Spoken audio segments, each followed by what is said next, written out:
Bismillahirrahmanirrahim. Assalamualaikum warahmatullahi wabarakatuh. Alhamdulillah wassalatu wassalamu ala Rasulillah, amma ba'd.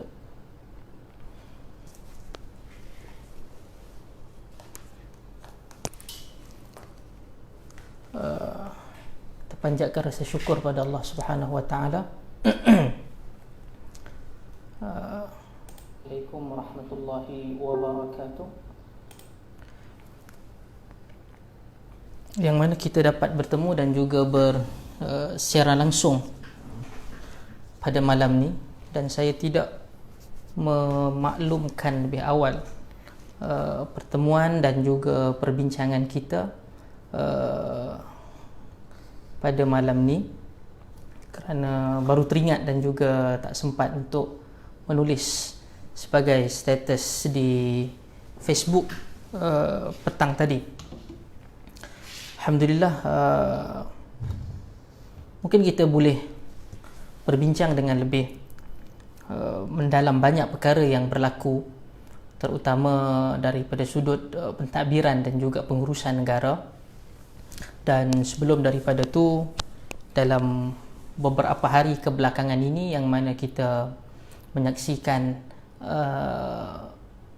mungkin penukaran monsun sehingga hampir satu hari dalam 2-3 kali hujan, yang mana hujan ini termasuk daripada waktu-waktu yang mustajab untuk kita berdoa kepada Allah Subhanahu wa taala.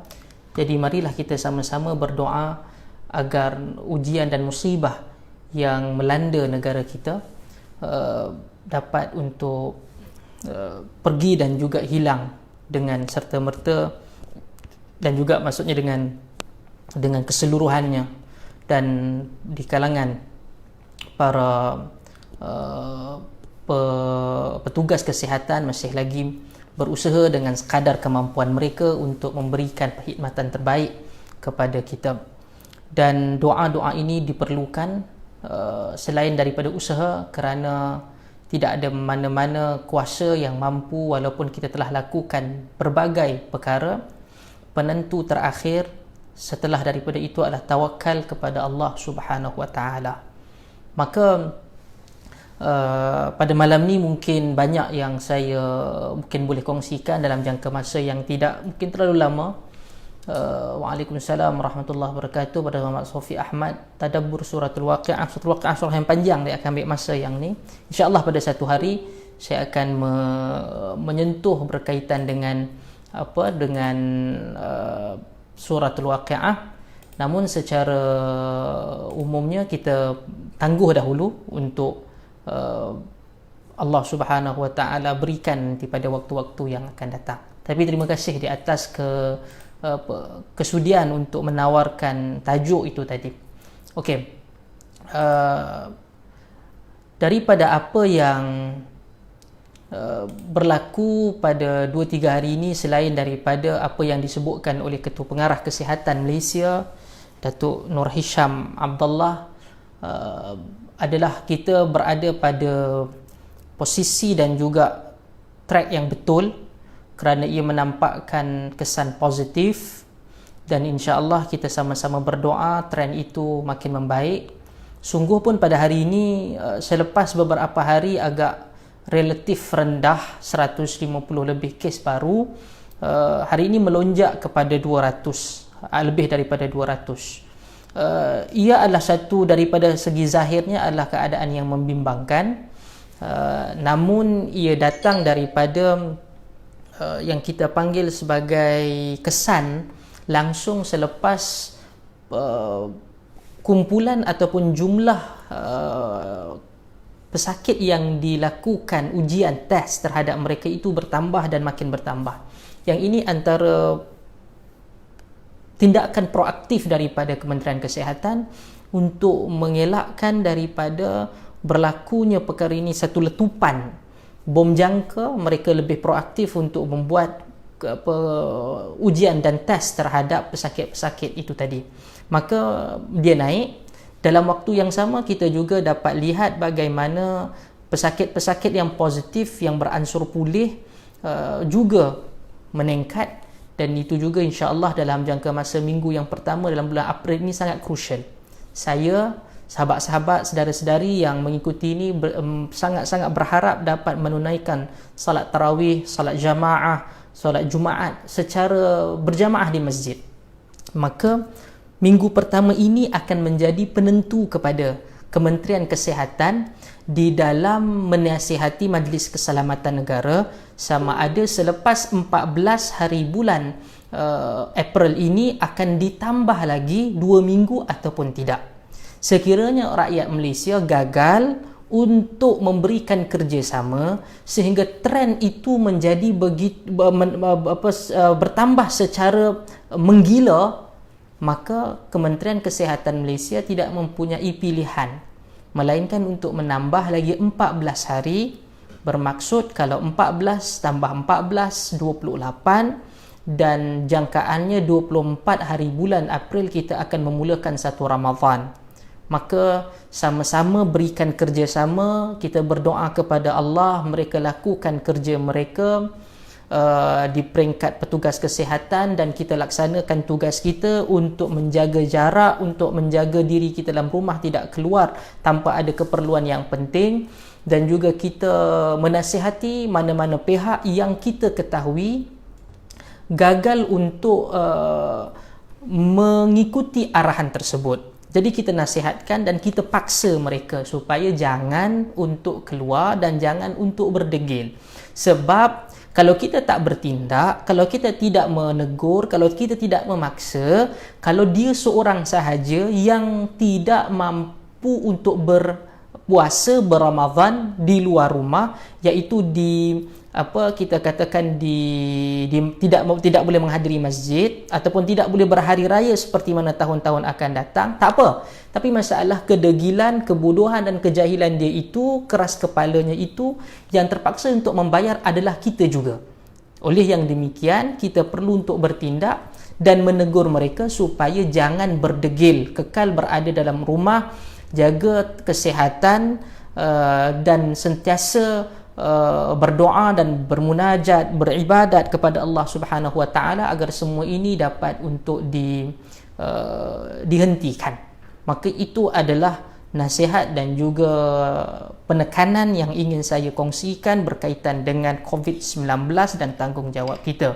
Kita tak boleh lakukan yang banyak. Kalau tanya pada saya berhasrat untuk membantu petugas-petugas kesihatan. Malangnya saya bukanlah seorang pakar perubatan ataupun yang terlatih dalam bidang perubatan, maka saya bimbang apabila saya buat pandai masuk dalam tugas mereka, saya menjadi beban berbanding membantu. Okey, waalaikumsalam Abang Fazli Muhammad. Silakan, tak ada masalah untuk share kerana ini adalah tontonan awam. Daripada saudara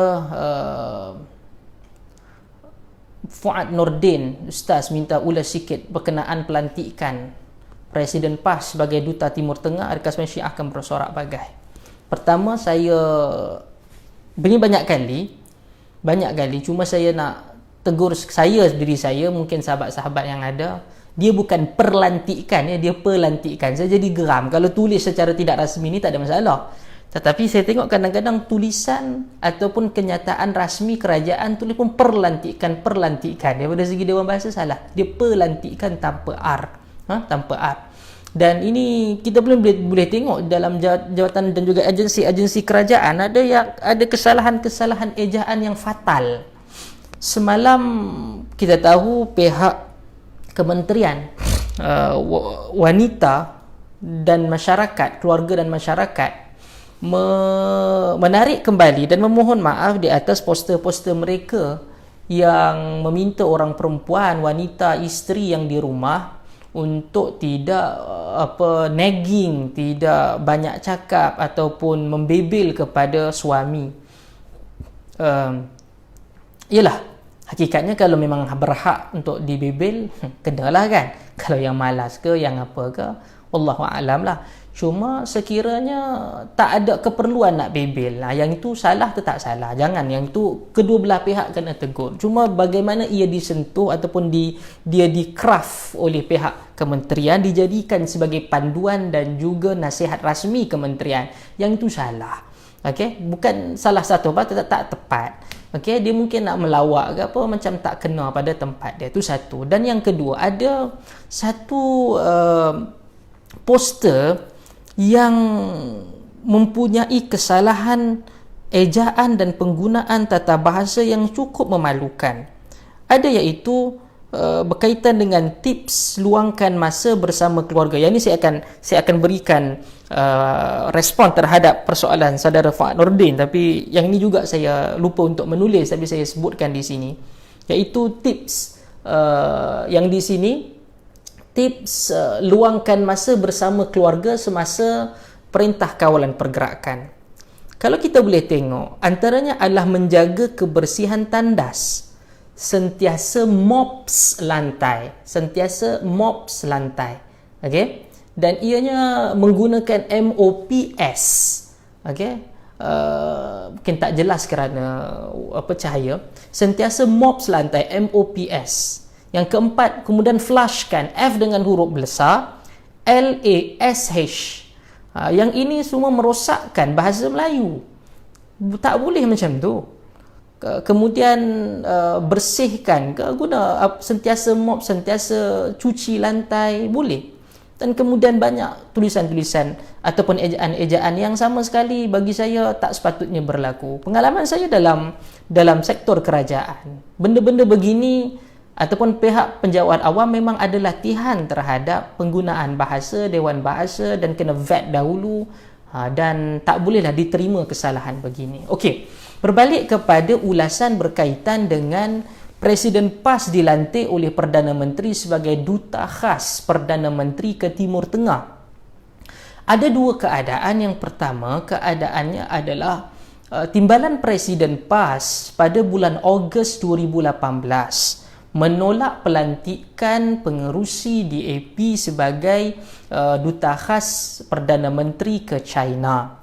Okey, saya secara peribadi mempunyai pandangan yang berbeza dengan pelantikan itu. Sama ada ia dilakukan oleh Barisan Nasional, ia dilakukan oleh PH ataupun ia dilakukan oleh Perikatan Nasional. Semua ini tidak perlu. Apatah lagi pada keadaan negara yang memerlukan sebuah penjimatan yang berskala besar. Dengan kita mempunyai saiz kabinet yang cukup besar, 70. Sahabat-sahabat, saudara-saudari yang dihormati sekalian, kena tahu, seorang menteri itu sendiri mempunyai kos yang sangat besar. Kos dia adalah dia mendapat gaji, dia mendapat allowance iaitu sama ada dia sebagai ahli Dewan Rakyat ataupun dia sebagai ahli Dewan Negara, senata. Kereta yang diberikan adalah percuma. Ingat, kereta yang dibekalkan itu berkemungkinan adalah kereta yang disewa oleh kerajaan daripada pembekal kenderaan ataupun pembekal pengangkutan, sewaan bulanan. Dan kemudian minyak itu ditanggung oleh kerajaan. Sama ada kad ke ataupun tidak, yang kemudian itu akan dibayar oleh Kementerian Kewangan melalui kantung negara yang diisi oleh rakyat, sama ada oleh syarikat, oleh cukai pendapatan kita dan sebagainya.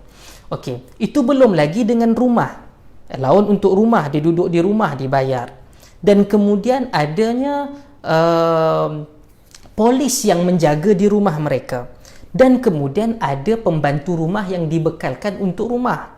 Okey, macam-macam. Ini adalah kos kepada seorang menteri. Begitu juga dengan timbalan menteri, tapi sedikitlah perbandingan dengan menteri. Okey, ia bukan sahaja berkaitan dengan menteri dan timbalan menteri ni. Katakan seorang menteri, dia mempunyai pejabat dia. Pejabatnya ada seorang yang bertaraf ahli pentadbiran juga, iaitu setiausaha politik yang kita panggil Setpol. Setiausaha politik ni pula akan ada dia punya PA dia, setiausaha dia. Dia ada pejabat dia sendiri, dia akan ada kereta dia sendiri, dia akan ada pemandu dia sendiri, dia akan ada maid di rumah, sedikitlah di bawah daripada menteri, kos yang sama. Dalam waktu yang sama, dalam pejabat dia pula akan ada susah politik, ada SUSK, akan ada susah sulit, SUSK itu susah sulit kanan ya, ketua pejabat. Kemudian akan ada pegawai tugas-tugas khas PTTK yang ni 2 orang, 3 orang, dan kemudian akan ada pegawai khas. Dan mereka amalan-amalan Kerajaan Barisan Nasional dahulu, mereka mempunyai jumlah gadang pegawai khas yang agak ramai. Maka satu orang menteri itu dia beranak banyak tanggungannya ni. Kan, dia beranak banyak. Berbanding dengan 3 orang menteri, kita gabungkan jadi seorang menteri dalam satu kementerian, kita dapat memberikan penjimatan terhadap kantong negara begitu banyak. Sebab itu kenapa saya kata kena saiz kabinet itu kena kecilkan melalui beberapa penggabungan kementerian yang tak perlu pun ada dengan jumlah satu kementerian jadi 3, jadi 2, tak perlu. Maka di sini yang penting, kenapa ia perlu untuk dikecilkan saiz. Apabila adanya lantikan duta khas menteri duta khas Perdana Menteri ke negara-negara ini. Saya katakan ini semua berkaitan dengan Barisan Nasional ke, Pakatan Harapan ke, Perikatan Nasional ke. Ini adalah pendirian peribadi saya dan mungkin insya-Allah diberikan kekuatan untuk bercakap ataupun mempertahankannya secara rasmi. Saya pun tidak bermasalah insya-Allah. Maka apabila lantikan duta khas Perdana Menteri bertaraf menteri, bermaksud kelebihan kemudahannya adalah sama seperti seorang menteri, maka itu akan berlaku tambahan bebanan kerajaan untuk menampung beliau. Maka beliau ada, mungkin saya tak pasti sama ada dari sisi politik ataupun tidak, yang pasti dia akan ada beberapa pegawai yang akan menerima perkara yang sama. Maka sebab itu lantikan ini dalam suasana ini apatah lagi adalah suatu tindakan yang tidak cermat terhadap kantong negara, melainkan dia tidak mempunyai kelebihan dan juga kemudahan-kemudahan seperti mana yang dijanjikan. Maka dibuat secara pro bono. Okay, that's another issue. Juga akan bertanya, kalau dia nak bergerak menjalankan kerja dia itu tadi dengan lantikan itu, adakah dia akan bergerak dengan first class ataupun akan ada pegawai pengiring, siapa yang akan bayar dan sebagainya. Itulah yang bermaksud berlakunya masalah daripada penambahan bebanan kerajaan terhadap seorang yang dilantik bertaraf menteri ini. Apatah lagi timbalan Presiden PAS yang juga hari ini Menteri Alam Sekitar yang berhormat Datuk Tuan Ibrahim Tuan Man pernah mengkritik perkara ini dengan menyatakan jangan diteruskan amalan Barisan Nasional dahulu. Bahkan ada perkataan-perkataan lain yang disiarkan oleh beberapa Facebook pro kepada PAS dan juga bahkan disiarkan oleh Harakah Daily pada sekitar Ogos 2018.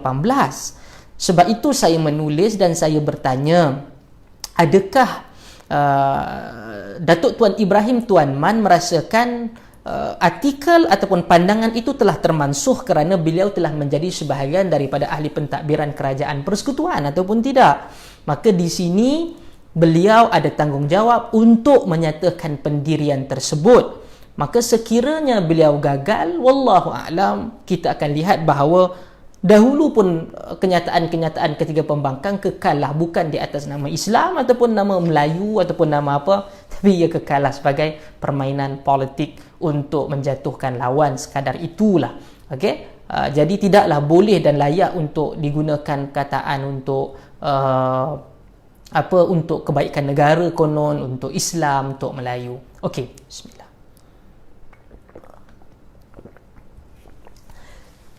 Soalan yang seterusnya, adakah Syiah akan bersorak bagai? Pertama, saya tidak menganggap Tuan Guru Haji Hadi sebagai seorang Syiah, tetapi dia adalah seorang yang mungkin mempunyai simpati yang banyak kepada Syiah, sehingga kenyataan dan juga pendirian luar negara, prinsip luar negara beliau agak lebih cenderung kepada Iran dan mempertahankan Syiah Iran berbanding dengan Saudi.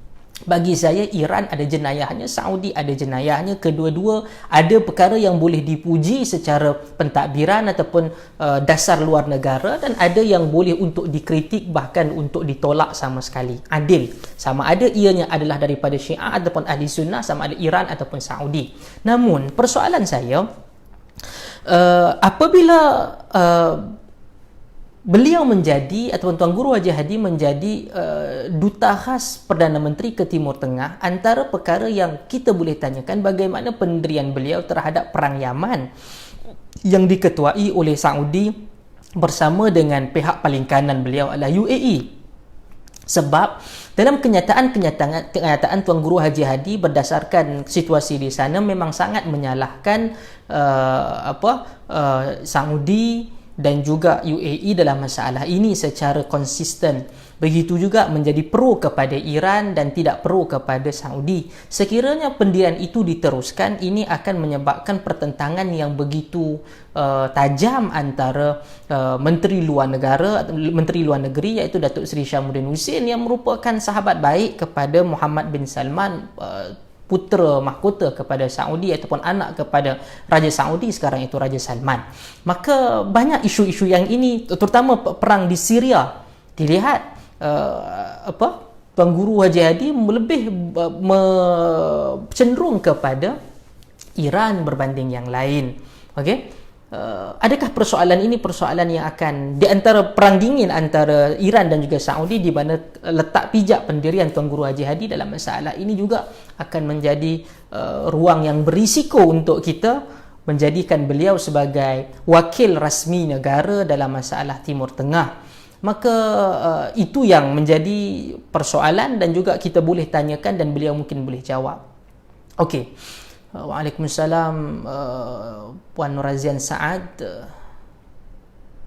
Okey. Seterusnya,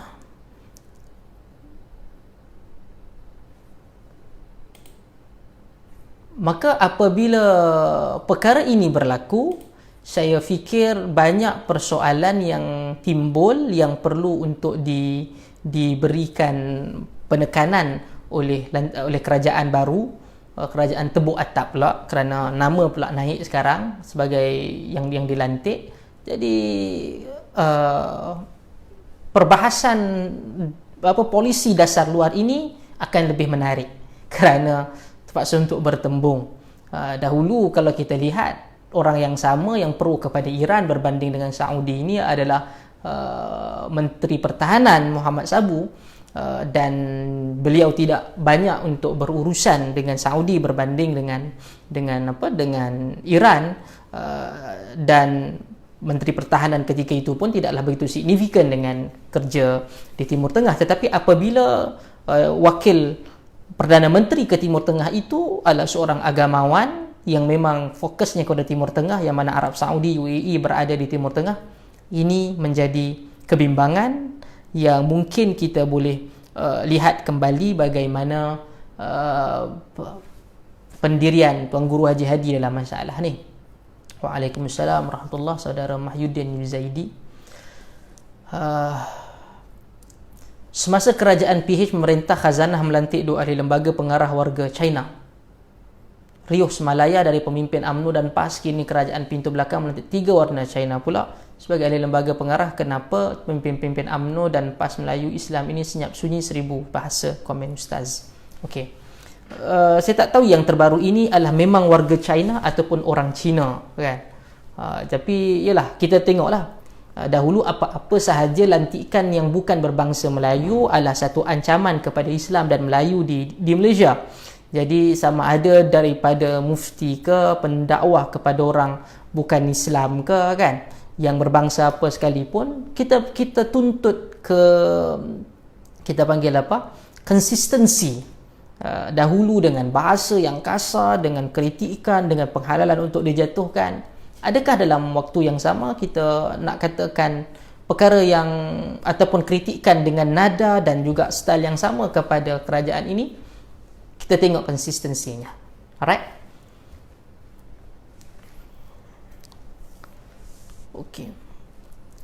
Soalan seterusnya, saya buka sekiranya ada sesiapa yang ingin bertanya dan juga memberikan pandangan, saya mungkin boleh mengulas berkaitan dengan apa yang ingin dipertanyakan itu tadi. Saya tak faham dengan Perikatan Nasional, memang ada didokumentasikan perjanjian Perikatan Nasional ini seperti Muafakat Nasional, tolong ulas Ustaz. Okey, sebab itu apabila saya datang daripada Parti Bersatu, apabila meeting pada sekitar 23 hari bulan, meeting khas Majlis Pimpinan Tertinggi pada hari Ahad pagi, sebelum pada malamnya itu berlaku langkah syaraton, Ayahanda Tun Dr. Mahathir Mohamad sebagai pengerusi Bersatu mempengerusikan meeting tersebut dan didesak, bahkan dihentak meja, ada yang tengkingan mengikut sahabat-sahabat yang merupakan ahli Majlis Pimpinan Tertinggi. Mereka menyatakan bahawa mereka memaksa Tun untuk keluar, dan akhir sekali sehinggalah Tun menitiskan air mata kerana diperlakukan begitu. Maka mereka menyerahkan kepada Tun untuk memutuskan dan tidak memberikan jawapan ketika itu. Akhirnya tanpa perkenan daripada Tun, langkah syaratan dilakukan pada waktu malamnya, dan beberapa hari selepas daripada itu Siri sehinggalah kepada Bersatu dibawa keluar daripada Pakatan Harapan dan kemudian membentuk Perikatan Nasional. Pertanyaan daripada saya sebagai ahli dalam Bersatu dan yang lain, apa dia yang menjadi perjanjian Bersatu di dalam Perikatan Nasional? Okey, walaupun Presiden adalah antara watak penting di dalam parti, ahli akar umbi mempunyai hak kerana mereka menjadi ahli di dalam sebuah parti yang dahulu tidak ada siapa-siapa yang mahu menyokong sebelum daripada pilihan raya, dan tiba-tiba ia dibawa keluar, ditarik sesuka hati. Yang itu bagi saya tidak adil. Maka daripada sisi Bersatu juga, ahli akar umbi tidak diberikan tahu apa dia perjanjian, dan sampai pada hari ini di kalangan mereka, BN ataupun Muafakat Nasional yang adanya UMNO, MCA, MIC, PAS dan juga hari ini sebahagian daripada Bersatu, dan beberapa parti yang tidak dalam Perikatan Nasional tetapi menyokong seperti GPS di Sarawak, mereka tidak menzahirkan dan tidak menyatakan apa dia perjanjian-perjanjian itu. Sebab itu agak fragile untuk setakat ini. Maka ada sebahagian yang menjangkakan habis sahaja COVID, ada kemungkinan sebuah lagi drama politik di peringkat nasional akan terjadi. Itu yang ditulis oleh orang yang bergerak secara aktif di dalam langkah syaraton, seperti Hishamuddin Rais menulis dan diterbitkan di Malaysia Kini tentang berlakunya Grand Reset, kata dia, Grand Reset, dan itu diulas oleh Dr. Muhaimin daripada Perak, daripada Amanah, tentang idea tersebut. Sebab itu saya katakan jangan dibenarkan untuk berlaku pengkhianatan begini. Maksudnya, kenapa dia akan menjadi bersiri? Dahulu dah ada contoh untuk pengkhianatan, nanti kepada orang lain pun ia telah pun menjadi perkara yang sama. Kita memang suka membuat khianat kepada orang lain kerana manfaat itu pada kita. Pada hari yang mana kita dikhianati, kita jadi marah dan kita jadi benci. Sebab itu jangan amalkan pengkhianatan-pengkhianatan ini. Okey, sama ada ini berlaku sesama Muslim, sesama Melayu, bahkan kepada orang bukan Melayu dan orang Islam, kita diharamkan untuk mengkhianati janji yang kita telah buat. Saya ulang lagi sekali, mungkin dengan ramai yang duk bertanya, ramai yang tunjuk ulas, saya kata, bukan tidak boleh. Parti politik bukan agama untuk kita haram bertukar, tetapi lakukannya secara anak jantan dan bermaruah.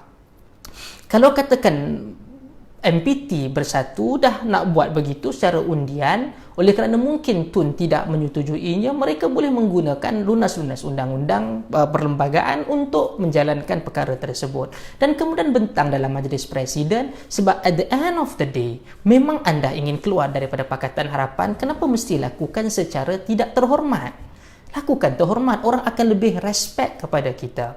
Kata, okey, anda dakwa DAP lebih dominan dan mengganggu negara ini. Okey, bentangkan dan bagi tahu kami tak setuju, sebab kita telah pun tulis dan juga tanda tangan terhadap perjanjian itu semasa bulan Januari 2018. Okey, seperti mana kita ingin berkahwin bernikah dengan cara terhormat, berpisah dengan cara juga terhormat. Okey, dan kita telah pun berjanji dan kita bergantung satu sama lain ini. DAP juga bergantung kepada Bersatu, Bersatu juga bergantung pada DAP, nak berpisah secara terhormat. Ataupun yang lebih bermaruah, panggil EGM parti, panggil ahli parti, kerana parti ini ditubuh dan kukuh bukan hanya kerana 2-3 orang. Kalau Tun Dr. Mahathir sahaja, ataupun Tan Sri Mahyudin sahaja, ataupun Datuk Sri Mukhlis sahaja, bertiga berjalan, tak akan jadi apa. Ahli-ahli parti yang berada di bawah ini, yang bergerak, yang sampai kepada Pakatan Harapan runtuh pun, mereka tak dapat apa. Yang di atas ni semua dapat ni, duk pun catur, duk apa semua. Sedangkan mereka ini perlu dihormati, mereka ada suara. Panggil EJM, Perhimpunan Agung Khas, dapatkan mandat untuk keluar daripada Pakatan Harapan. Kenapa perlu dilakukan pintu belakang begini? Yang ini sangat memalukan dan ini sangat tidak bermaruah. Melayu dan Islam itu ada maruahnya, ada prinsipnya, hebatnya bagaikan panglima. Kenapa dalam masalah ini begitu takut dan bacul untuk melakukan daripada pintu berhadapan? Kenapa perlu ditebuk atap ke, dibuka pintu belakang ke, katakan dah runtuh kan ke, kan? Yang itu adalah satu yang amat memalukan dan kita akan mengenangnya sampai bila-bila perangai ini.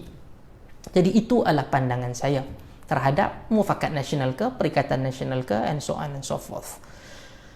Okay, terima kasih atas pandangan Ustaz. Sama-sama, itu adalah pandangan saya dan pandangan itu tidaklah wajib untuk benar ataupun tidak. Itulah pandangan saya terbuka. Kullu kalamin yu'khadh wa yutrak illa kalamil ma'sum. Semua perkataan itu diterima dan ditolak melainkan daripada al-ma'sum ar-rasulu sallallahu alaihi wasallam. Kenapa Dr. Mazhar dilihat rasis sekarang? Apa komen Ustaz Abu Hafiz berkenaan hal ini? Haziq Roslan. Pertama, saya ingat soalan ini dah berpuluh kali dah orang tanya dan saya katakan bahawa itu adalah pegangan, itu adalah pendirian masing-masing.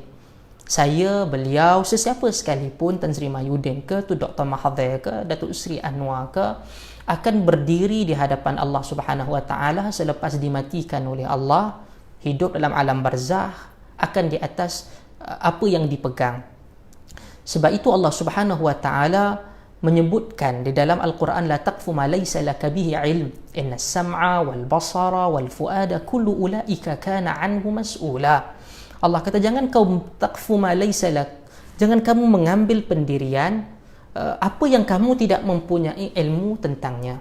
Inna as-sam'a, pendengaran kamu, wal basara, penglihatan kamu, wal fuada, hati kamu, kullu ulaika kana anhu mas'ula, semuanya akan dipertanyakan oleh Allah Subhanahu Wa Taala. Ada ijtihad-ijtihad yang ketika itu dianggap sebagai benar.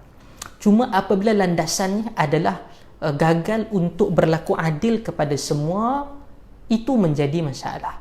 Saya teringat kisah Buya Hamka rahimahullahu taala di Indonesia, yang apabila melihat bahawa kedatangan Jepun ke Indonesia adalah lebih baik daripada Belanda, dan akhir kemudian beliau sendiri menyesal di atas apa yang beliau pegang ataupun yang beliau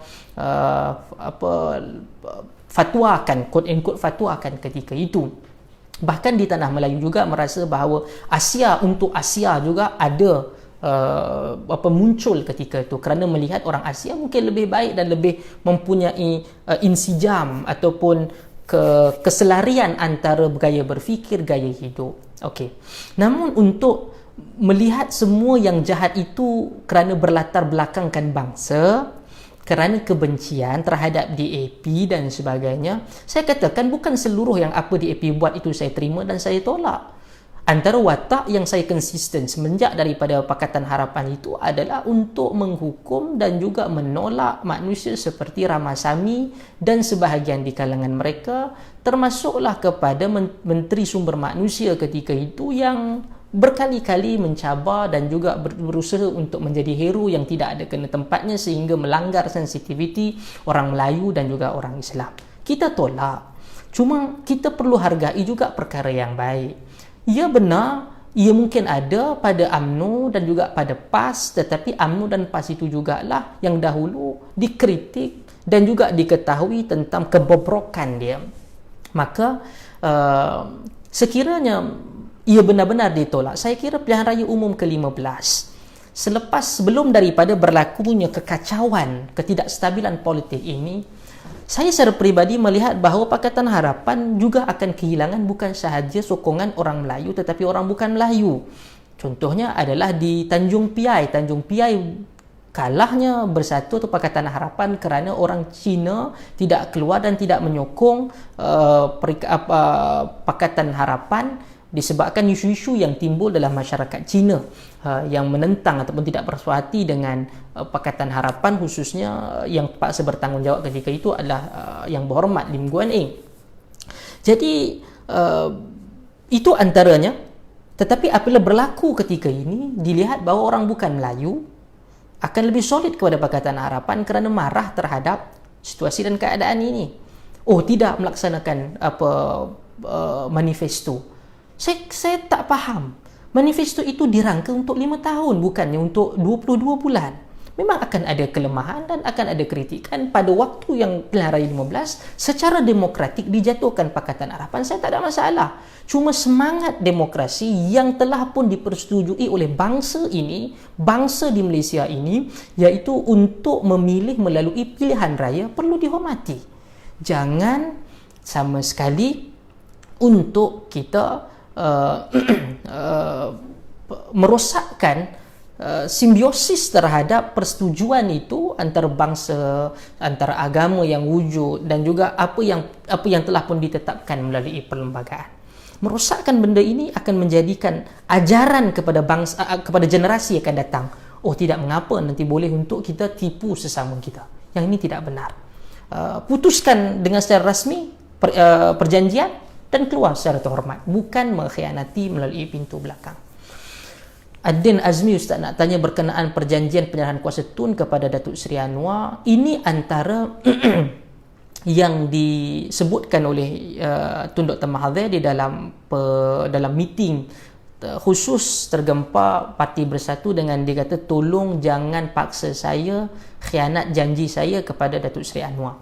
Itu antara yang dimaklumkan. Tetapi akhirnya majoriti daripada MPT itu yang hentak-hentak meja, yang tengking apa semua, buat pintu belakang dan rosakkan keseluruhan. Ada yang mungkin memarahi Tun kenapa meletakkan jawatan sebagai pengerusi Bersatu dan juga Perdana Menteri selepas daripada itu ataupun sebelum daripada itu Perdana Menteri, disebabkan kerana jiwa seorang demokrat. Demokrasi ini adalah anda diangkat naik kerana majoriti mengangkat anda. Hanya boleh dibilang, kata Datuk Eka Dia Jasing, dengan jari tangan. Tak sampai 10 yang menyokong Tun Dr. Mahathir di dalam majlis pimpinan tertinggi. Maka beliau melihat bahawa dia telah kehilangan majoriti. Maka beliau meletakkan jawatan sebagai pengerusi kerana desakan, tekanan, hinaan, makian yang diterima beliau di dalam meeting majlis pimpinan tertinggi.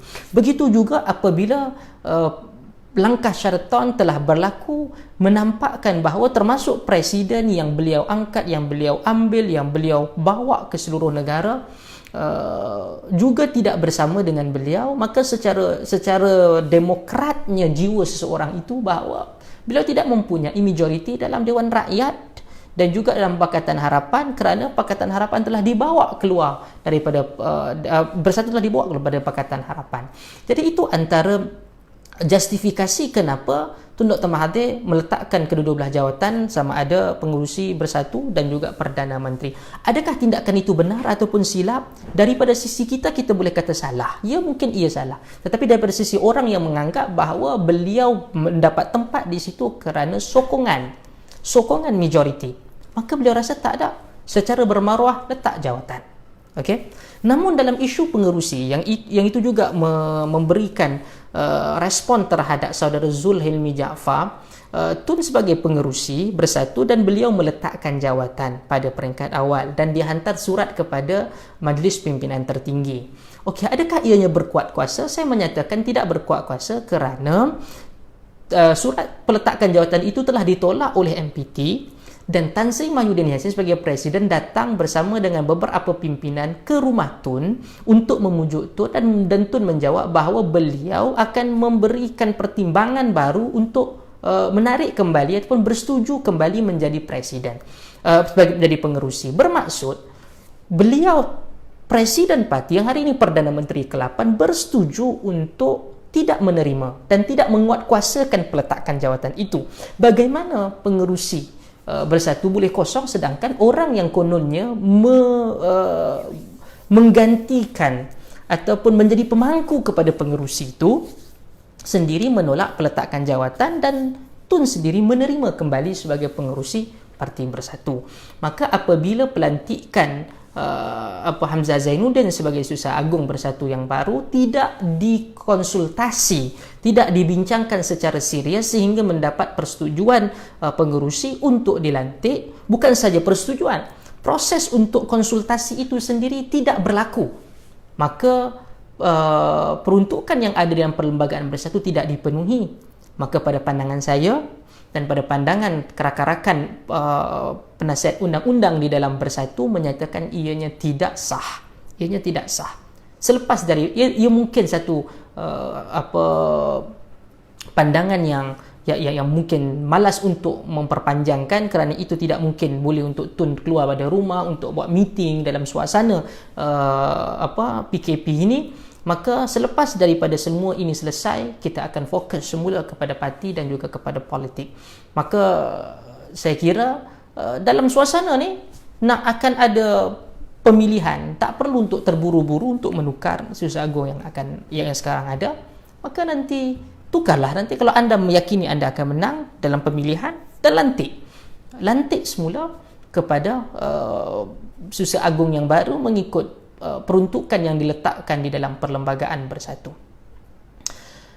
Ustaz, adakah Ustaz bertanding dalam pemilihan Bersatu? Ya, saya bertanding. Saya tidak bertanding dalam armada lagi. Saya tidak bertanding dalam armada. Saya bertanding insya-Allah di Majlis Pimpinan Tertinggi. Majlis Pimpinan Tertinggi setelah dinasihatkan, dicadangkan daripada sebahagian pihak, dan insya-Allah mungkin selepas pada ini akan secara rasmi. Saya pun tak hantar borang, mungkin diterima dan mungkin ditolak dan sebab tu saya pun tidaklah buat kempen gila-gila ke ataupun poster gila-gila tak pertandingan ni. Ia sekadar ijtihad. Ketika itu kita akan tengok macam mana. Tun kembali jadi PN sebab rekod dia 22 cukup mengecewakan. Saya tak pasti 22 bulan cukup mengecewakan ataupun tidak, tetapi semua pihak bersetuju. Saudara Din Abu Syekh, saya pun tak pasti. Anda ingin meneruskan perkelahian antara dua ni? Saya merasakan bahawa Tun dan Datuk Seri Anwar adalah watak penting ketika ini. Walaupun saya menyatakan bahawa politik masa hadapan negara ini perlu untuk diberikan kepada anak muda. Sudah-sudahlah kepada perkelahian antara satu dua orang ahli politik lama. Ia perlu diberikan anak muda. Pada ketika ini, perkelahian yang tidak membantu adalah tidak diperlukan sama sekali. Okey?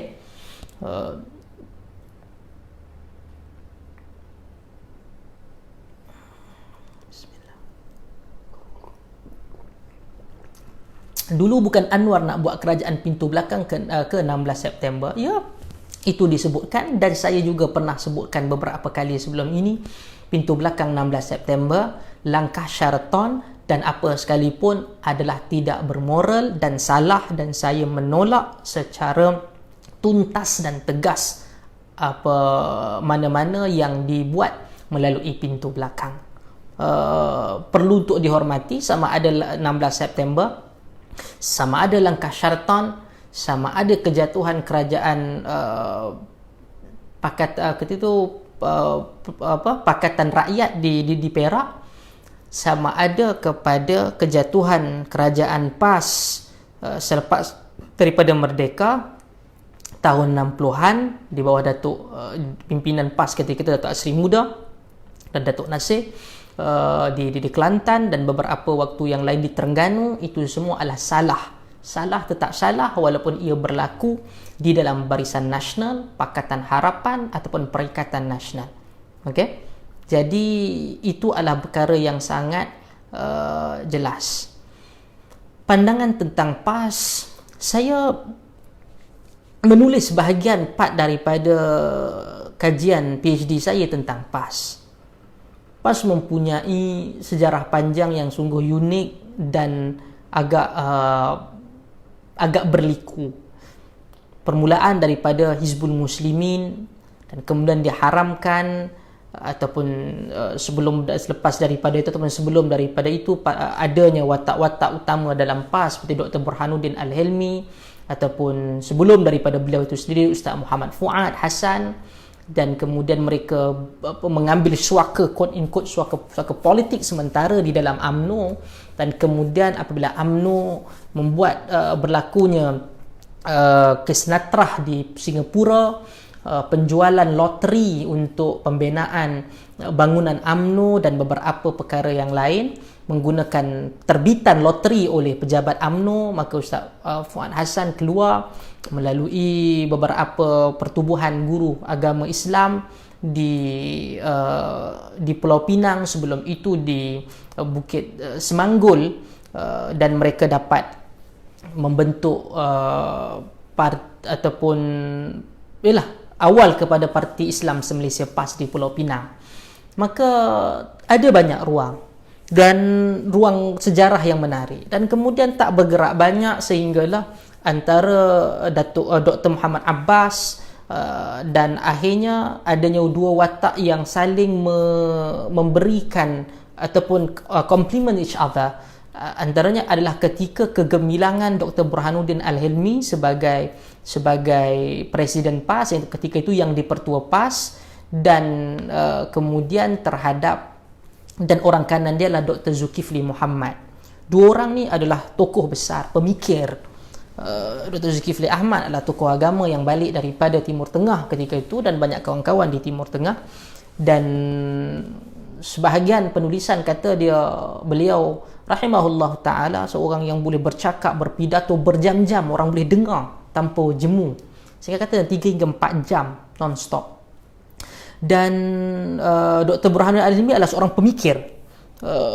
Ada kalangan sosialis terpengaruh, dan ingat sosialis ketika itu bukan menolak agama, dia lebih kepada menjadi pejuang rakyat, dan ada di dalam kawasan Nusantara ini adanya kita panggil sebagai connection, rangkaian di Nusantara. Sebab itu tersepitnya Dr. Burhanuddin Al-Hilmi yang sehingga membawa kepada kekalahan selepas daripada 1969 13 Mei, iaitu pilihan raya saya kira 1971 selepas habisnya Magran.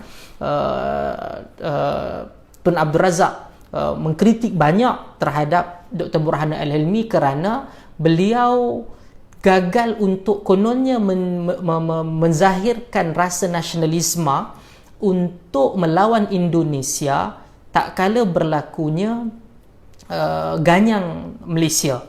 Kerana penubuhan Malaysia dianggap oleh Soekarno ketika itu sebagai salah satu daripada bentuk penjajahan baru. Kerana Malaysia mengikat Semenanjung, Sabah, Sarawak, Singapura di bawahnya, dan dianggap dan dilawan, dan akhirnya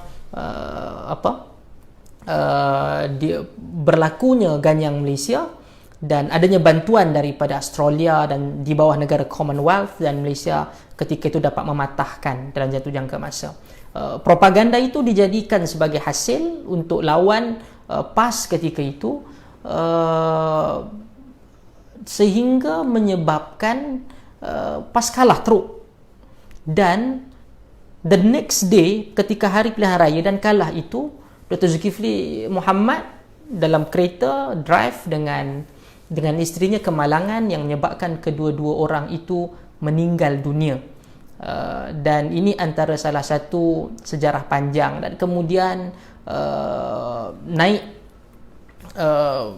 beberapa tokoh lain, Datuk Asri Muda, dan berlaku pertembungan 80-an, kelompok yang dipanggil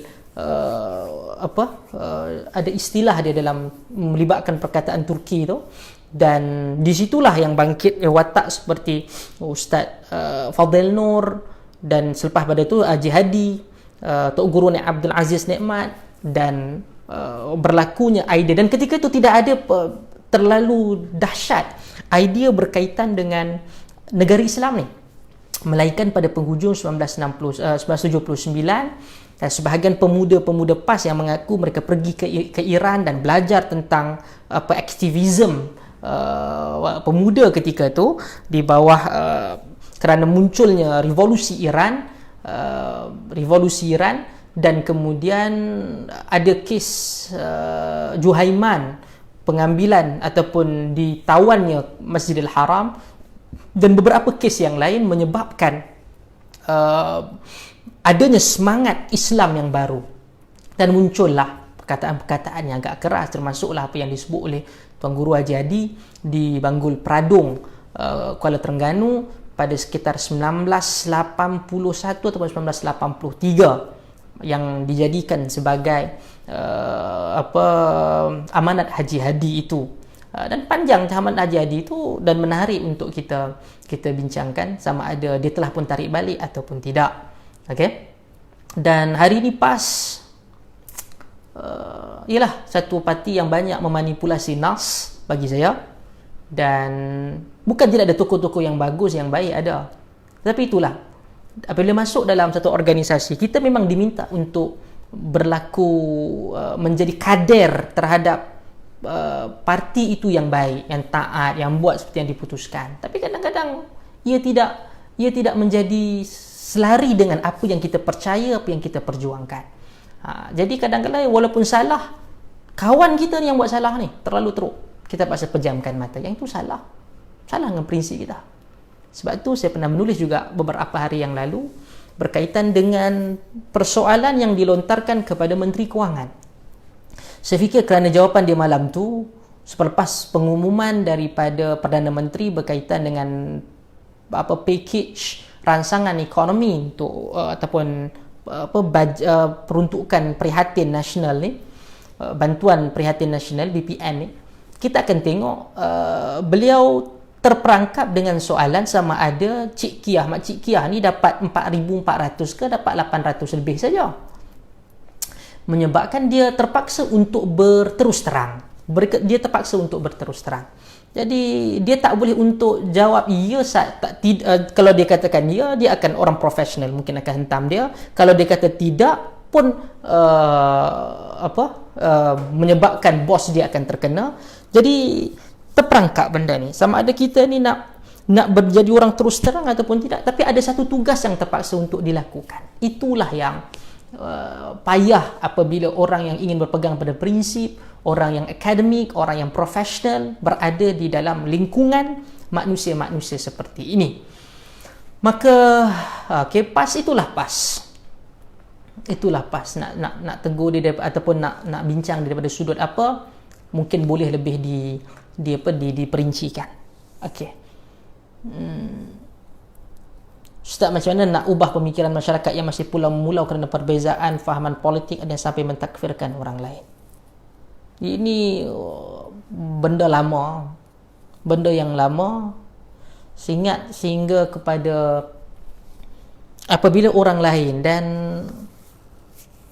apabila agama dibawa ke dalam, sebab itulah ada sebahagian pemikiran di barat yang agak dominan, iaitu untuk memisahkan antara agama dan politik yang dipanggil sebagai sekularisme. Bukan menolak kewujudan agama sama sekali sekularisme ni, tak. Ada sekularisme yang difahami oleh Kamal Atatürk, bukan sekularisme yang difahami oleh barat. Kerana Kamal Atatürk telah pun pergi melangkaui daripada sekularisme yang difahami semasa revolusi Perancis dan yang lain-lain, dan juga revolusi mesin di England ketika itu. Ia adalah bagaimana agama dan juga politik itu terpisah supaya agama itu tidak dijadikan bahan politik secara melampau. Agama perlu ada di dalam menyusun kehidupan, memberikan rasa takut terhadap yang salah, menjanjikan pahala untuk melakukan yang baik berdasarkan yang ditetapkan oleh Al-Quran dan As-Sunnah, melakukan tanggungjawab sebagai seorang Muslim, melakukan tanggungjawab seorang Muslim untuk menolak dan meninggalkan yang salah dalam segala kekurangan yang ada sebagai seorang Muslim. Ya, itu maksudnya. Tetapi apabila agama dimasukkan bagi orang, saya selalu ingatkan kepada diri saya dan semua bahawa Islam agama, contohnya Al-Quran ini adalah kitab suci, munazzal, reveal. This is a revelation from Allah Subhanahu wa taala. Diturunkan daripada langit oleh Jibril kepada Rasulullah sallallahu alaihi wasallam, yang mempunyai 30 juzuk. yang mempunyai 6,236 ayat, mempunyai 114 surah, bermula daripada suratul Fatihah hinggalah kepada surat An-Nas. Segala yang tertulis ini adalah divine. Kita sebut dalam suratul Ra'du, disebut dalam suratul Yusuf, Allah menurunkan kepada Rasul sallallahu alaihi wasallam, dan terusan ini adalah revelation, ini adalah wahyu. Tetapi di sini tidak menunjukkan tentang bagaimana manual terhadap pelaksanaan agama. Siapa yang nak faham ni? Manusia. Manusia menggunakan akal fikiran yang Allah beri, cuba untuk proses, memahaminya dan mengeluarkan, menafsirkan, istinbat, bagi tahu yang ini, yang apa difahami dan apa yang perlu dilakukan. Al-Quran ini adalah revelation, adalah wahyu. But my understanding is not. Boleh jadi kefahaman saya berdasarkan kefahaman, kalau katakan yang kefahaman tafsir itu datang daripada Rasul sallallahu alaihi wasallam, yang difahami oleh sahabah, yang difahami oleh apa tabi'in. Okey. Yang itu khususnya tentang akidah, tentang ibadah, kan, beberapa siri di dalam benda muamalah, ya. Tetapi perkara yang tak muncul pada zaman Rasulullah dalam benda muamalah dan zaman sahabah, ada pada hari ini, ia memerlukan kita berijtihad. Dan ijtihad saya mungkin jadi betul atau mungkin jadi salah. Mungkin ijtihad saya itu ikhlas. Mungkin saja pandangan yang saya keluarkan itu ada hidden agenda, ada sesuatu yang ingin saya sampaikan dan saya pengaruhi kepada masyarakat, kepada orang ramai, kepada pengundi saya. Maka orang itu kita tak boleh nak kawal. Islam adalah sempurna, tetapi pelaksanaan dia, sebab itu sebahagian di kalangan pengkaji dan juga ulama yang mengikut jaluran Maqasidi akan ada membezakan antara syariah, yang kedua tatbiq syariah. Syariat satu dan pelaksanaan syariat satu. Syariat adalah divine, tetapi pelaksanaan syariat itu tidak divine. Dia boleh jadi terhalang, ada yang nak buat tetapi terhalang, ada yang nak buat dan tidak terhalang tapi tak nak buat, ada yang dah buat tiba-tiba berlaku masalah, terpaksa ditangguh. Itu semua berkaitan dengan suasana, dengan diri kita, dengan orang yang jujur, orang yang tidak jujur, orang yang ikhlas, orang yang tak ikhlas. Tetapi Islam itu sendiri, Quran dan Sunnah itu sendiri adalah divine. Dia di situ, tak bergerak mana. Jadi dia memerlukan perantaraan manusia untuk melaksanakan. Maka disitulah yang akan berlaku selama mana manusia itu daripada awal pendidikannya tidak diubah, tidak diberikan pembersihan terhadap gaya fikir, maka semua itu tidak akan ke mana. Maka sebab itu marilah kita membina masyarakat dan jiwa, modal insan, supaya mereka ni nanti yang akan memegang Quran, memegang sunnah, memahami Quran, memahami sunnah, melaksanakan Quran dan melaksanakan sunnah Ar-Rasul sallallahu alaihi wasallam dalam beragama, berpolitik, pentadbiran dan yang lain-lain. Okey. Next question, apa pandangan saudara tentang Azmin Ali? Datuk Seri Azmin Ali, saudara Jeffrey Tan, saya tak jumpa soalan saudara. Kalau boleh tuliskan kembali, mungkin saya akan boleh jawab nanti. Saudara ataupun Datuk Seri Azmin Ali, saya tidaklah begitu rapat, tapi saya bersahabat juga dengan beliau, baik kadang-kadang, dan banyak juga perbincangan kami, sama ada secara formal ataupun tidak formal. Tapi tidaklah kami rapat. Rakan-rakan dan pejabat dia, pegawai-pegawai dia mungkin saya kenal, termasuklah YB Zuraida. Tapi itu tidak menyebabkan saya terhalang untuk tidak bersetuju dengan apa yang beliau lakukan melalui langkah syaitan. Salah tetap salah. Okey? Salah tetap salah, dan itu tidak boleh dijustifikasikan melalui apa sahaja yang disebutkan. Macam saya katakan tadi, lakukan secara terhormat, keluar daripada parti ke dia dan masuk kepada mana. Okey. Dan saya juga setuju dengan apa yang dilontarkan oleh sahibus samaha Profesor Madya Dr. Muhammad Asri Zainal Abidin pada sekitar tahun 2012, tak silap saya, sekitar 2012 ataupun 2012 ataupun 2015 kita tu yang menyatakan bahawa yang terbaik adalah yang ini memerlukan pindaan perlembagaan, pindaan undang-undang, iaitu mereka yang ingin melompat parti tidak perlu untuk menghabiskan 5 tahun selepas dia meletakkan ataupun meletakkan jawatan sebagai ahli parlimen ataupun ahli Dewan Undangan Negeri. Kita pun lupuskan undang-undang tu, tetapi bila dia nak lompat parti ke dia nak apa, kita serahkan kembali kepada rakyat untuk memilih sama ada pilihan dia untuk melompat parti itu direstui oleh pengundi di tempat dia ataupun tidak. Yang itu saya juga setuju, kerana serahkan kembali kepada rakyat untuk tentukan. Sebab kita tak boleh nak katakan secara pasti ia dipilih disebabkan individu ataupun dia dipilih disebabkan lambang parti ataupun idealisme perjuangan yang dibawa oleh pakatan ataupun gabungan parti-parti politik yang ada ketika itu. Maka dengan menyerahkan kembali kepada rakyat, kepada pengundi di kawasan yang beliau wakili ataupun adun ataupun ahli parlimen tersebut, maka itu lebih adil dan itu adalah lebih demokratik bagi saya. Tapi pindaan ini tidak lagi berlaku, bahkan dalam Pakatan Harapan pun tidak lakukan, dan sepatutnya itu dilakukan dengan secepat mungkin. Saya tak tahu sama ada ia memerlukan 2/3 ataupun simple majority sahaja. Okey.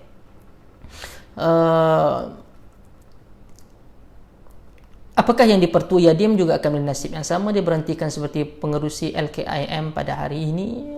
Tak mustahil, tapi oleh kerana Menteri Agama dipilih bukan di kalangan ahli parti politik, mungkin beliau tidak mempunyai bebanan itu. Dan tapi kita tengoklah, adakah ia benar-benar ada satu tekanan ataupun tidak daripada orang politik, parti politik, partisan ataupun tidak, dan kita serahkan kepada kebijaksanaan Datuk Seri Zulkifli Al-Bakri dan untuk ia benar-benar telus dalam masalah ini ataupun tidak. Apabila beliau masuk ke dalam ruang seperti itu, beliau akan terbuka untuk diberikan pandangan, kritikan dan penilaian oleh orang ramai. Okey, maka apapun tindakan itu tidak takdis, tidak suci. Okey, walaupun dia orang agama. Termasuk juga saya, kalau katakan ada pada posisi-posisi penjawatan awam, kuasa yang digunakan itu boleh untuk diberikan, dan keputusan itu untuk diberikan pandangan oleh rakyat, dan itulah harga bagi masalah dan juga posisi tersebut. Bismillah.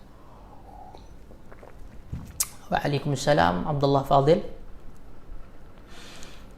Kerajaan pintu belakang menghadapi cabaran cukup besar. Pertama, krisis politik di dalam kerajaan PN itu sendiri, sama ada mereka cukup kerusi, majoriti. Sokongan kedua, krisis COVID-19 ini. Ketiga, krisis ekonomi yang bakal melanda negara dan penerapan Bank Dunia ke negatif. Tiga krisis dilihat menjadi pencabar utama bagi jatuh bangunnya kerajaan ini dan masa hadapan negara.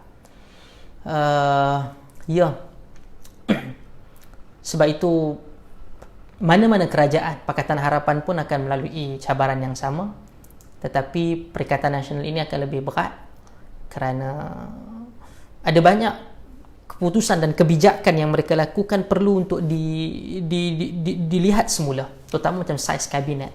Tapi bila saiz kabinet itu wajib bagi saya untuk dikecilkan, akan mengurangkan penguasaan. Sebab bagi mereka, terutama yang lain, melihat bahawa tim Datuk Seri Azmin berada hampir 100% di dalam kabinet, sedangkan beliau bukanlah pembawa majoriti di dalam Perikatan Nasional, berbanding dengan UMNO yang lebih ramai dan wallet mereka tidak berada di situ, tidak ada di situ. Jadi ini akan menjadi begitu tidak menselesakan wallet dan juga penyokong-penyokong tokoh-tokoh lama di dalam UMNO, terutama dalam di kalangan ahli parlimen. Bahkan UMNO menyatakan bahawa, terutama melalui lidah Datuk Seri Najib sendiri ataupun tulisan dia, ini bukan perikatan ataupun gabungan parti politik, tetapi sesama MP. Masuk parti boleh tarik diri, MP juga boleh tarik diri, dan wallahu a'lam. Ini akan menjadi sangat-sangat mencabar kepada Perikatan Nasional di bawah kepimpinan Perdana Menteri Tan Sri Mahyudin Yassin. Cuma itulah, kita nak kena tahu, apabila orang tanya kepada saya dan saya juga bertanya, apakah perjanjiannya ada perjanjian bertulis. Saya katakan ada perjanjian bertulis dalam Pakatan Harapan pun boleh dikhianati, boleh dibohongi, apatah lagi yang unwritten one. Jadi inilah hakikatnya. Sebab tu hanya anak muda sahaja boleh letakkan titik noktah ini. Kalau anak muda yang cuba untuk berselindung, kononnya nak membantu daripada dalam, nak mengkritik daripada dalam, ada yang nak kata memberikan keseimbangan begitu dan begini, tak. Kita hanya akan menjadi mata rantai terhadap perkara yang salah ini terus kekal dan terus kukuh. Kekal dan kukuh. Buatlah apa sahaja sekalipun. Tanya pada diri sendiri. Yang mana telah berjanji, bayangkan kita ini telah orang berjanji dengan kita dalam bisnes. Tiba-tiba di atas apa yang dia rasa itu adalah betul bagi dia, tapi tidak bagi kita. Dan dia khianat benda tersebut, bawa lari duit ke, tarik share ke, menyebabkan kita runtuh berseorangan. Adakah kita suka? Bila kita buat sesuatu kepada orang lain, ingat keadilan Tuhan Azza wa Jalla tidak akan menjadikan kita selesa, dan kita hanya menjadi takut dan bimbang kepada diri sendiri. Benda itu akan berulang kepada diri kita. Yalah, macam kita curi duit orang, kita tunggu bila polis nak datang ke, surat saman ke, surat tangkap ke, sebagainya. Kita jadi takut dengan diri kita sendiri. Okey.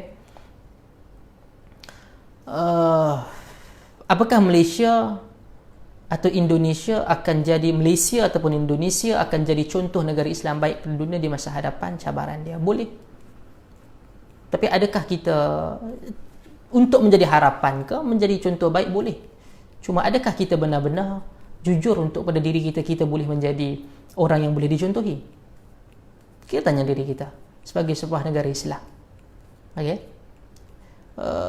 Termasuk Indonesia dengan banyak kerencaman. Kita ni banyak rencam, bahkan kita sepatutnya boleh susun dengan lebih baik berbanding dengan Indonesia.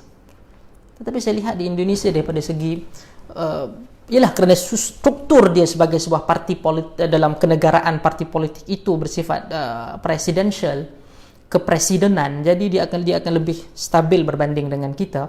Tapi ada kekurangan-kekurangan yang banyak.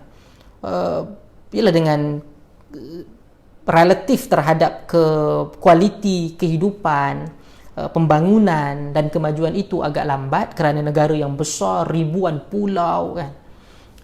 Dan kesenjangan antara Indonesia Barat, wilayah Indonesia Barat dan juga wilayah Indonesia Timur, iaitu di Papua, di Aceh, di Kalimantan, di Sulawesi, agak jauh kerana terpusatnya negara itu di Kepulauan Jawa, macam-macam. Tapi kita boleh. Ada di masa hadapan, cabaran-cabarannya adalah politik antaranya. Sebab itu politik perlu lebih bermaruah. Okey? Perlu lebih bermaruah. Orang kata, oh, Agung dah bagi dah apa semua. Iya. Kan? Kenapa hari ini kita tengok polis bergerak, diarahkan untuk tangkap orang yang berjalan semasa PKP? Tadi hakim ada menghukum di Tawau seorang anak muda umur 19 tahun. Dalam khususnya 19 tahun ini kerana dia berjalan mencari besi waktu perintah kawalan pergerakan. Apabila secara undang-undangnya dia perlu untuk dihukum dengan hukuman yang berat bagi orang lain tak ikut, tak buat macam apa yang dia buat. Sekiranya tidak, kita tak mampu untuk pecahkan rantaian COVID-19 ini. Tetapi dalam penghukuman tu, budak tu telah pun ditahan. Hari ini baru dibawa ke penghakiman. Bermaksud hari ini adalah hari keempat. Hari keempat lah hari ini. Hakim jatuhkan hukuman 4 hari semenjak dia ditahan. Bermaksud hari ini tu dibebaskan. Kerana dia kata dia tak ada duit. Dia nak makan, dia tak ada duit. Jadi dia cari. Hakim kata tak boleh, tetap tak boleh.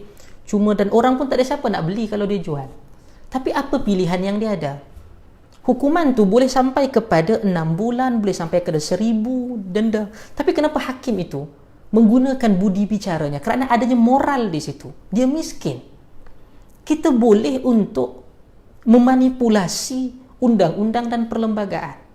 Kita mencari di mana ada loophole, kekurangan, kelompongan di dalam perlembagaan untuk mendapatkan manfaat untuk diri kita.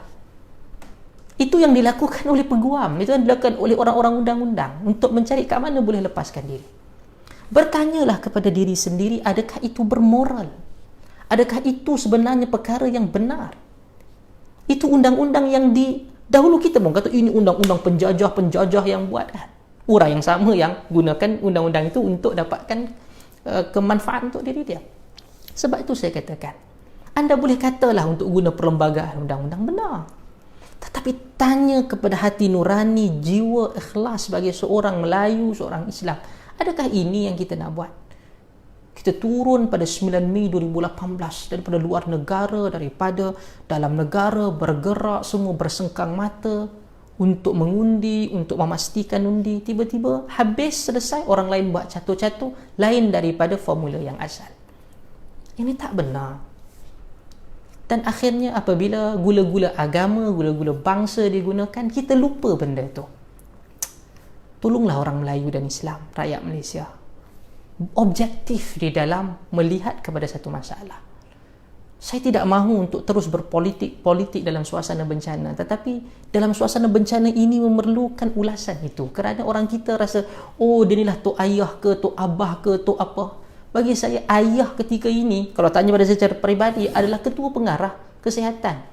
Dia yang benar-benar, dia sebab oleh kerana dia penjawat awam, tapi dialah yang nampak betul-betul berada sebagai frontliner, ketua pada frontliner. Sebab itu nasihat saya, Allah musta'an, kita doa Malaysia mampu menjadi negara dunia Islam yang paling terbaik. Ia bermula daripada kita. Malaysia ni dia bukan manusia, dia bukan makhluk bergerak sendiri. Kita yang menggerakkan. Kita yang menggerakkan Malaysia ini. Kalau kita ini mempunyai jiwa yang kotor, jiwa yang nak khianat orang, jiwa nak tipu orang, jiwa yang tidak boleh jujur kepada orang Islam, orang bukan Islam, orang Melayu, orang bukan Melayu, kita yang akan rosakkan Malaysia ni. Kita yang akan rosakkan. Ada Melayu yang salah, kita senyap. Ada Cina yang salah, kita maki hamun. India yang salah, kita maki hamun. Kita melawan semua yang jahat, semua yang rasis, semua yang bercakap kasar dalam bangsa Melayu, bangsa Cina, bangsa India, Dayak, Kazabat, Kadazan dan sebagainya. Islam tak Islam, kalau salah tetap salah, jahat tetap jahat. Kalau Cina itu boleh untuk digugurkan kewarganegaraan kerana maki polis, begitu juga yang Melayu. Kalau makian dia itu tidak menyebabkan apa-apa kerugian kepada negara, apabila ada orang yang melakukan kerugian besar secara tidak jujur kepada negara, kenapa itu tidak ditawarkan? Kewarganegaraannya dibatalkan. Maka sebab itu bila kita membaca untuk berlaku adil, wa aqsitu, yang mana Allah Ta'ala sebut dalam Quran, berlaku adil kita sebut, tapi akhirnya kita yang melanggar. Amat malang dan amat menduka citakan. Ia mungkin kesilapan dan kekhilafan, kalau ia boleh diperbetulkan, perbetulkan. Jangan terperangkap, jangan lemas di dalam rasa rasis itu, hanya kerana sedikit perkara yang kadang-kadang sebahagian yang disebutkan itu, saya secara peribadi begitu, insya-Allah begitu kritikal terhadap isu bangsa dan juga isu agama. Saya tahu benda itu pembohongan, banyak benda-benda bohong, kan, benda yang exaggeration, mubalaghah, mujazafah, perbanding daripada fakta. Okey, apakah saudara Hazmir, Tuan Guru Hajadi, soalan ni dah awal sahabat, boleh nanti tengok panjang saya ulas tentang beliau. Saiz kabinet dah memang besar, tapi penambahan lantikan setara menteri Tuan Guru Haji Hadi, apakah impak pada kerajaan? Adakah agenda untuk mengelak check and balance dalam kerajaan PN itu sendiri? Pertama, impak bebanan kewangan. Bebanan keuangan makin tambah macam tu. Masa saya sebut pada peringkat awal, menteri dia tu sendiri banyak bebanan kewangan pasal ditanggung, pegawai-pegawai dia lagi, kan. Setiap menteri itu akan beranak lah, banyak. Yang bertaraf menteri itu sendiri ialah mungkin tidak sebesar yang ada kementerian, tetapi dia akan ada pegawai-pegawai, itu pun akan terpaksa ditanggung oleh kerajaan, yang mana kerajaan itu tidak ada duit melainkan daripada kocek kita, taxpayers money. Okay? Nak check and balance, itulah bila kita check and balance melalui lidah orang pembangkang, orang kata berpolitik, memanglah kerja pembangkang itu untuk membuat check and balance. Kalau pembangkang tak buat check and balance, siapa kata tak buat kerja pula? Tu kita pun jam dah nak faham kaedah apa yang sebenarnya ingin disuruh pembangkang tu buat. Okay? Soalan daripada admin Kelab Inspirasiku Mahathir buat Ustaz, kenapa Ustaz memilih menyokong Tun Dr. Mahathir Mohamad berbanding kepada Tan Sri Mahyudin Yassin, sedangkan masa hadapan Ustaz dalam politik masih panjang? Pencerahan Ustaz. Pertama, saya ingat di peringkat awal tu saya dah banyak kali memberikan penjelasan. Sahabat-sahabat yang bertanya, yang hari ini berada di kamp Tan Sri Mahyudin pun duk bertanya, minta saya pergi, dan ada yang kata Ustaz pentingkan agama dan bangsa berbanding dengan politik. Saya ulang buat untuk sekesian kalinya. Yang pertama adalah kita masuk ke dalam politik di atas sebuah kesedaran untuk merubah anak muda, untuk merubah landscape politik yang selalu kita katakan kotor, kan. Orang biasa akan dengar orang apa yang bukan partisan. Partisan ni paling ramai, voters paling ramai ni bukan partisan. Yang berparti ni mungkinlah dalam 4 juta kot. Mungkin lebih kurang daripada tu. Yang 10 juta, 15 juta pengundi tu tak ada berparti. Dia kata malaslah, politik ni kotor orang ni apa semua. Macam saya katakan tadi, politik tu bukan digerakkan diri sendiri. Dia politik, dia buat semua benda. Dia parti politik, parti bersatu tu dia buat sendiri. Tak. Yang menggerakkan dia adalah orang yang di dalam pengurusan tu. Apabila kita menerima politik khianat, politik tipu menipu, tidak jujur, maka berpanjanganlah. Lepas tu kita pula bising bila kita kata, ada yang sebut kat saya, ini seni politik Ustaz. Biasalah Ustaz, ni seni politik. Kita yang menolak, yang mengatakan ia kotor, tiba-tiba kita membenarkan perkara ni berlaku. Kita hanya memanjangkan mata rantai terhadap politik yang kita anggap sebagai kotor, tidak jujur dan busuk. Mengapa saya memilih Tun? Kerana pada pandangan saya adalah bukan kerana Tun sahaja, tetapi apa yang dipegang oleh Tun. InsyaAllah saya beranggapan Tun akan meneruskan pendirian itu sehinggalah kepada akhir untuk menyelamatkan Parti Bersatu. Katakan hypothetically tidak berlaku begitu, InsyaAllah saya juga tidak akan menyokong Tun Dr. Mahathir apabila ia berubah. Kenapa kita sokong Tun? Bukan saja kerana dia adalah idola pada saya, tetapi adalah kerana dia berpegang pada satu sudut yang saya setujui, iaitu tidak boleh khianat, iaitu tidak boleh untuk menipu rakan seperjuangan, rakan perkongsian. Kalau nak berpisah, pisah secara terhormat. Tidak mahu meneruskan perkongsian ini, kami mohon undur diri. Okey, saya boleh terima. Tetapi apabila ianya dilakukan secara tidak jujur, tidak terhormat, saya tak boleh terima. Saya tak boleh terima. Apatah lagi adanya bukti-bukti nyata hidup. Contohnya adalah daripada mereka yang hadir menyatakan bahawa ditekan, kena sekarang, ada orang yang ada kes di mahkamah, terpaksa untuk lepaskan diri, maka perlu untuk keluar daripada Pakatan Harapan, macam-macam lagi. Maka di atas kesedaran itulah saya fikir pilihan terbaik saya adalah bersama dengan Tun Dr. Mahathir Mohamad. Dan saya ni boleh katakan muda lah. Saya lahir 1988, maksudnya tahun ni 32-33 November 1988. InsyaAllah mohon pada Allah Ta'ala panjangkan hayat saya dengan keberkatan dan keimanan, kesalehan kepada Allah Ta'ala. Panjang hayat kita, ada lagi panjang insyaAllah. Hayat politik juga panjang. Kita nak dikenal sebagai apa? Kita nak dikenali sebagai apa? Kita nak mati nanti, kita dikenang sebagai apa? Dan kita ni boleh tipu orang lain. Kita tak syekh perjuangan syekh, ini syekh apa untuk Melayu, untuk Islam. Kita boleh cakap dengan orang lain. Tetapi yang kita tak boleh tipu adalah Allah Azza wa Jal dan diri kita sendiri. Bayangkan kita bangun pada waktu pagi nak salat subuh, kita gosok gigi, kita tengok di cermin, kita tahu orang yang kita sedang lihat di cermin itu berbohong pada diri dia sendiri. Kita makan daripada hasil-hasil yang tidak sah. Dan kita tengok, kita sentiasa menipu diri kita. dan itu tidak menggembirakan diri saya secara peribadi, orang lain itu terpulang, maka saya akan mati dan semua orang akan mati dan kita akan hidup dalam alam barzakh, kita akan dibangkitkan di hadapan Allah Subhanahu wa taala. Saya punya pertimbangan yang terbesar adalah Tuhan saya. Okey? Marwah, keluarga, ya, dan diri saya sendiri. Bagaimana saya nak berjalan? Ia akan rugi. Yalah, bila duduk sini boleh cakap tentang agama, insya-Allah dapat tempat yang agak signifikan. Tapi akhirnya apa? Kita hanya akan menjadi orang yang menipu diri sendiri, yang kita tidak akan enjoy our life, berada di belakang tabir orang-orang yang tidak jujur. Benda yang paling kita pantang dalam hidup kita pun orang tipu dan kita jujur, yang tidak jujur dengan diri kita. Kemudian kita menipu diri kita sendiri. Lepas tu saya kata, sahabat-sahabat sekalian dirahmati Allah, kuasa ni dibagikan semut, saya katakan tadi, bagikan gula, orang akan datang.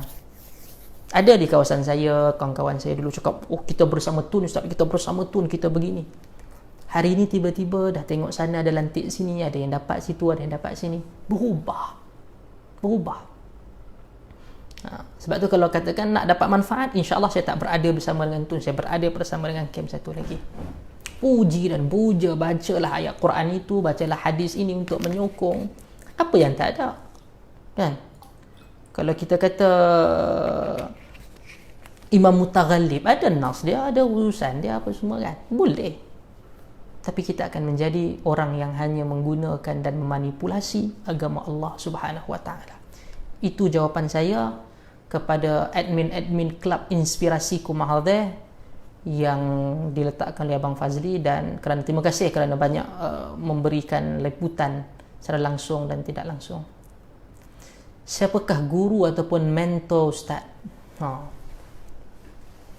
Guru ataupun mentor, banyaklah kalau dalam agama tu. Saya ni satu orang yang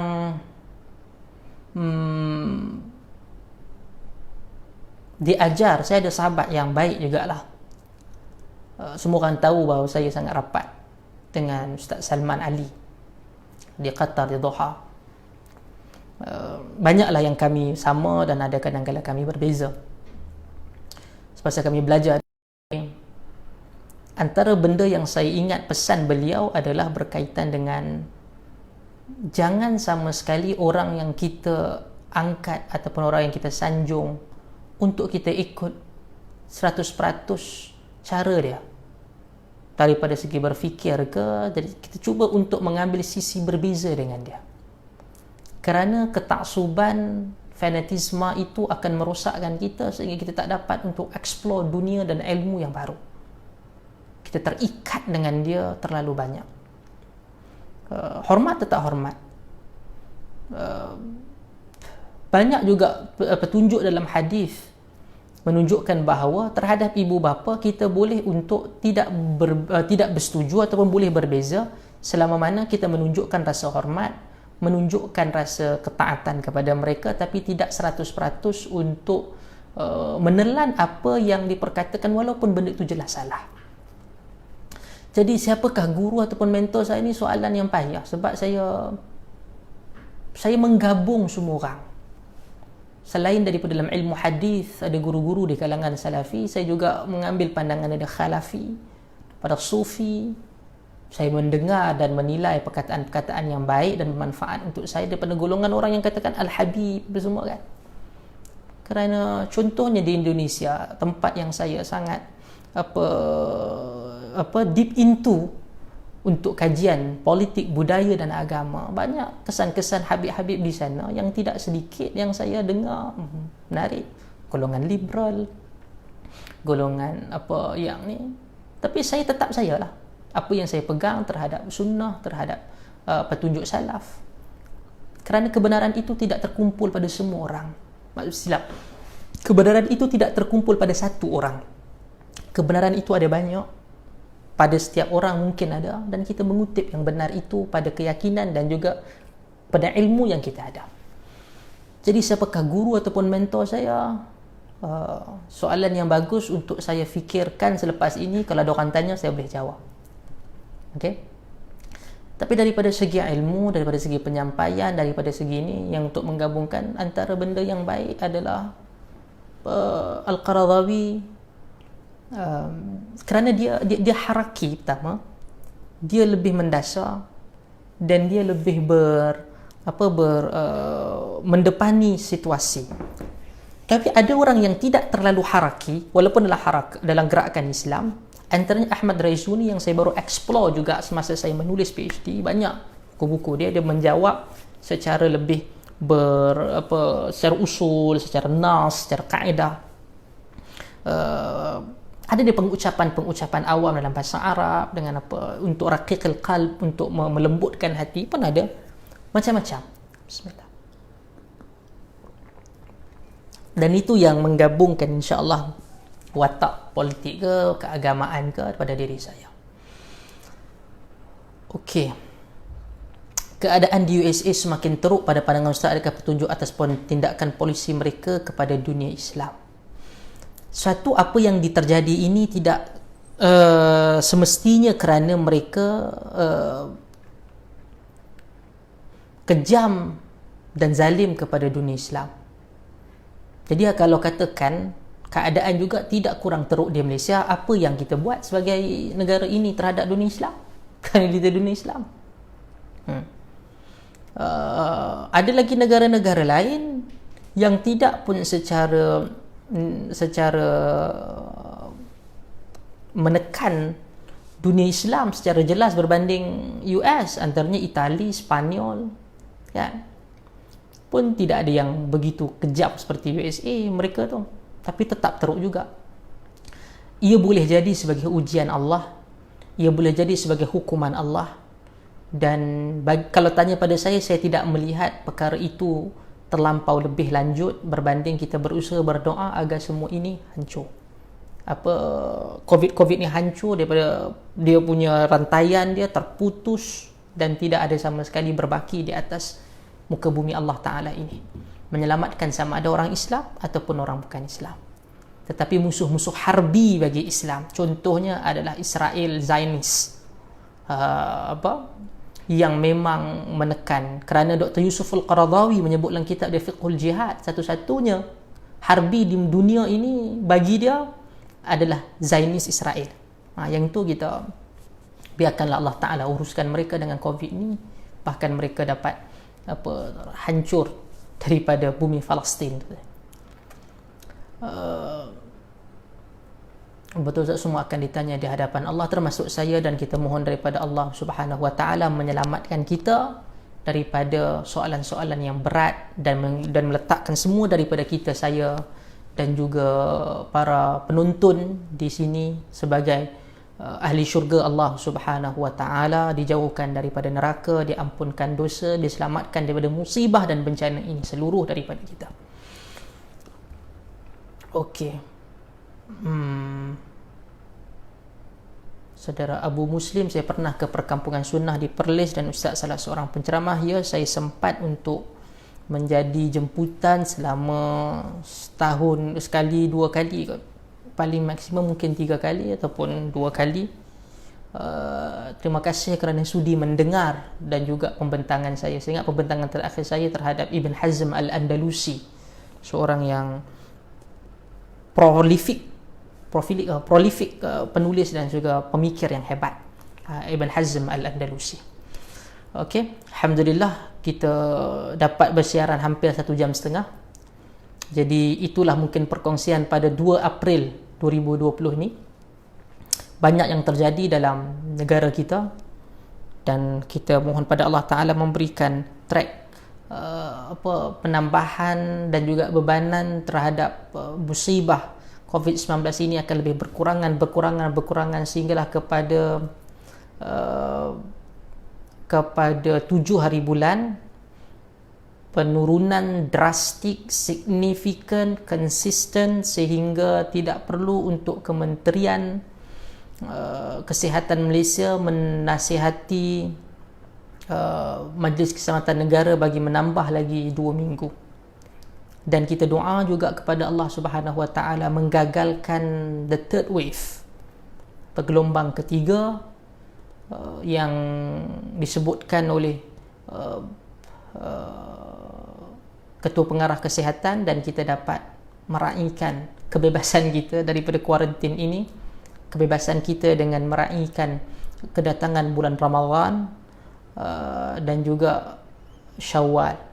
Dan semoga penyucian dalam proses ni, dalam proses kuarantin ini, dan juga penyucian kita dalam Ramadan ini benar-benar diterima oleh Allah Subhanahu wa taala, dan kita dapat meraihkannya, dan tidak ada siapa yang keluar dengan diberikan keampunan di dalam Ramadan itu melainkan syurga.